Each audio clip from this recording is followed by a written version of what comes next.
তথ্য উপদেষ্টা মাহফুজ আলম তার পদের যোগ্য নয় বলে মন্তব্য করেছেন সাংবাদিক ও অ্যাক্টিভিস্ট মাসুদ কামাল। সম্প্রতি তার ইউটিউব চ্যানেলে প্রকাশিত এক ভিডিওতে তিনি বলেন, আপনাকে যে পদে বসানো হয়েছে আপনি সেই পদের যোগ্য নন। এর আগে ২৬ অক্টোবর ঢাকা রিপোর্টার্স ইউনিটি মিলনায়তনে মিট দ্য রিপোর্টার্স অনুষ্ঠানে মাহফুজ আলম বলেন, অনেকে সাংবাদিক, বুদ্ধিজীবী বা বিভিন্ন পরিচয়ে টেলিভিশন টকশোতে বসে প্রধান উপদেষ্টা অধ্যাপক মোহাম্মদ ইউনূসের বিরুদ্ধে বড় বড় কথা বলছেন। ওই সাহস কোথায় ছিল গত ১৫ বছরে? মাহফুজ আলমের এমন মন্তব্যের প্রতিক্রিয়া জানিয়েছেন সাংবাদিক মাসুদ কামাল। তার ইউটিউব চ্যানেলে প্রকাশিত এক ভিডিওতে প্রশ্ন তুলে তিনি বলেন, ডক্টর ইউনূসকে নিয়ে কথা বলা যাবে না, এটা বাংলাদেশের কোন আদালতে, কোন আইনে, কোন গ্রন্থে লেখা আছে?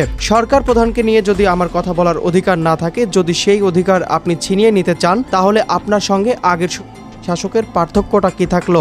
ওই ভিডিওতে মাহফুজ আলমের পদ সংক্রান্ত ক্ষমতা ও এখতিয়ার নিয়ে সমালোচনা করে মাসুদ কামাল বলেন, আপনি আমাদেরকে জ্ঞান দিচ্ছেন মিস্টার মাহফুজ আলম, এই দায়িত্ব আপনাকে দেওয়া হয়নি, এই এখতিয়ারও আপনার নেই।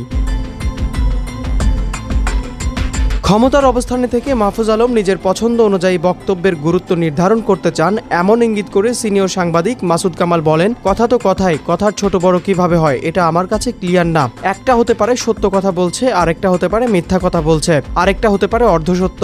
তার মানে আমি ধরে নিয়েছি যে কথাগুলো তার পছন্দ হচ্ছে না, সেই কথাগুলোকে তিনি বড় কথা মনে করছেন। বিশ্লেষকরা মনে করছেন, নতুন প্রশাসনের তথ্য উপদেষ্টা হিসাবে মাহফুজ আলমের মন্তব্য রাজনৈতিক সহনশীলতার পরিপন্থী এবং এটি একটি অস্বস্তিকর বার্তা।